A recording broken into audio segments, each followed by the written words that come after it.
We are in Italy right now. We are close to Venice at a resort kind of campground thing for a month while our basement is getting turned into a YouTube studio and an office space. And I'll see if I can film this video without getting totally eaten by mosquitoes. I want to talk about whether I should sell one of my bigger sites. I've been mentioning this a few times and it's something that I've been wondering about for a while now. And another I want to talk a bit about why some sites sell at a very high price point and why other sites sell for less. Typically we see sites sell for up to 50x the monthly revenue on the site, and that's a very high multiplier. And I also want to talk about when it's a good time to sell. So when we're selling a site, we typically look at the last year, the last 12 months, and then we look at the average monthly revenue or earnings for the site. And then we find a multiplier. So a low multiplier today would be 25 and a high one would be 50.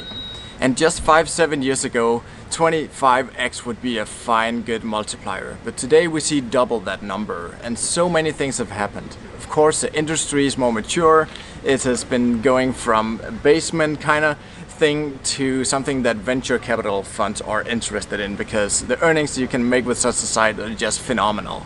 So it's much better than investing in real estate or whatever you can put your money in, or stocks for that matter. That also means that we have a lot more players. So we have the second generation site builders now. People who build a site and sell it for $1 million, and now they are investing back into this industry. And that's another thing, because now we have investors who came from this industry. And that means that they know the potential and also that they have the money to invest, and they understand this market much better than somebody coming from the outside who usually would invest in stocks or real estate or whatever. So let's talk a bit about what characterizes a site that goes at a very high price point. A site that goes for like 50x. So yesterday I had a meeting with Empire Flippers, one of the platforms that sell websites, and we talked about the evaluation of the one that I'm selling here, and we agreed that it's at 45-50x the average monthly revenue. Now let's talk a bit about why that is and what characterizes such a site. So first of all, you need a clean site where you haven't done any shady tactics. We don't want any excessive link building or redirects from a couple of other domains, and we don't even want a site that's built on a domain that you bought from somebody else. We want a fresh site with no shady tactics like at all. And then we need good content all the way. We need content written by people who know what they're talking about. Content that can stand the test of time. It can be fact-checked by somebody or just originally written by somebody who knows what they're talking about. And then we also need the site to be in a great niche. There should be growth potential, of course, but also we need a niche that's interesting to somebody else. A niche where you can scope out new corners of the niche, but also a niche with high earnings overall. I would say a great niche is something where you can definitely grow. So if you have a site only about laptops, it'll be pretty hard if the domain name reflects that. Let's say it's called perfectlaptopreviews.com. It's very hard for an investor to take that site and just continue it exactly the way you did, because they can't really go in and talk about camera gear and a lot of other stuff. So you want a domain name and a website in general that looks big and has a name that can sort of allow the new user, the new owner, to carry on that site for a long time. Okay, by now I think I have 4 or 5 mosquito bites, so I'm trying to look calm and relaxed here, but I'm getting eaten up alive during this video. I'm in the shadow here behind the supermarket at this resort we're staying at, and as soon as you go into the shadow you just get attacked by mosquitoes. It's kind of crazy. But let's continue on here. The site here is sitting with AdThrive, and it's making around 25,000 grand per month with ads. Affiliate, some products will go up in the summer, some will go up in Christmas. And that's also why we always look at a full year, because that sort of evens out or takes the whole seasonality out of the question. So you know what it's making over a year. But there's some seasonality to this niche that I'm in here. And during my talk yesterday with the guy from Empire Flipper, he told me that a site like this is very clean and mainly monetized with display ads. Those are the sites that go for a very high evaluation, because it's pretty easy for a new owner to go in and improve with more affiliate heavy content, and maybe they even have their own ad network. So one buyer that I talked to already, they sort of have their own ad network because they have more than 1 billion page views per month. across their portfolio of site because there's such a huge operation with hundreds of people.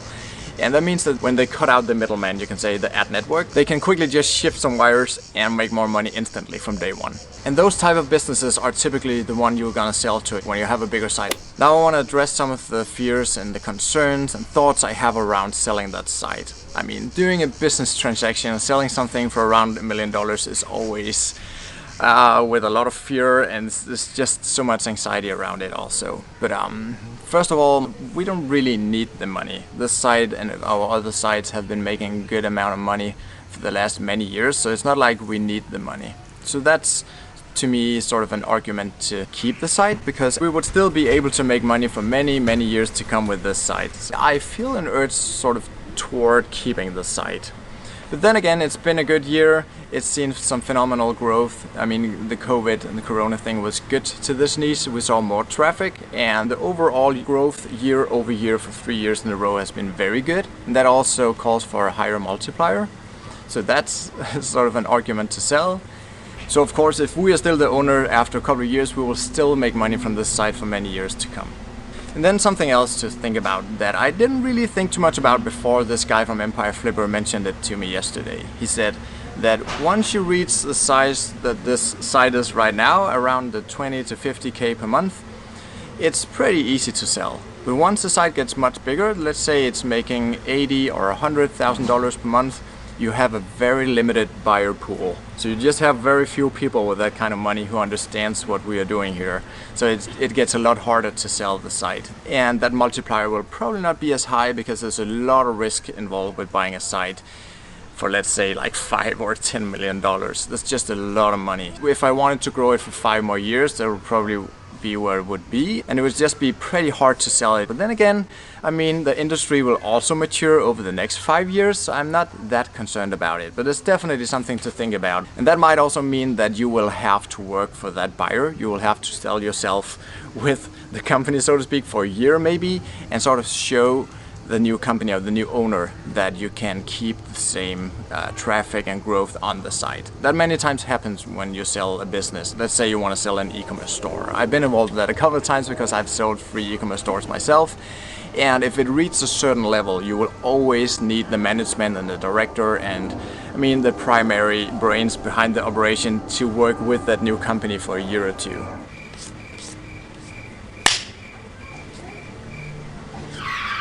And another point that a good friend of mine brought up as well, another good friend with a lot of sites, he said maybe I should sell one of my bigger sites just to see what the buyer would do with it. Like, keep a good eye at what type of and what kind of optimizations they would do on SEO, what type of content they would put on there. Just generally, what would they do with such a site to increase their earnings? Because of course they will have a plan to do that. You would never buy a company like this unless you had a good plan, a good solid strategy, an idea that you know you can increase the earnings. So maybe even keep a good dialogue with them and find a buyer that you sort of connect with, where you can work together and you can learn some from that process. And also one buyer that I did talk to already, they said that maybe if we did this, I could follow the growth, and maybe they would eventually buy another of my sites within a year or two. So there's also potential here to sort of connect with and get to know some people at the next level in the publishing industry, you can say. And I think I could learn a lot from such whatever that would look like, a friendship, a partnership, or just by seeing what they do to my site. Because I have other big sites, so if I could implement some of these findings and learnings across some of my other sites, I mean, maybe I could learn something new here. That could be pretty cool as well. And then there's always a concern about whether you should sell directly to a buyer or whether you need a platform like Empire Flippers. So of course I discussed this with the sales rep from Empire Flippers yesterday.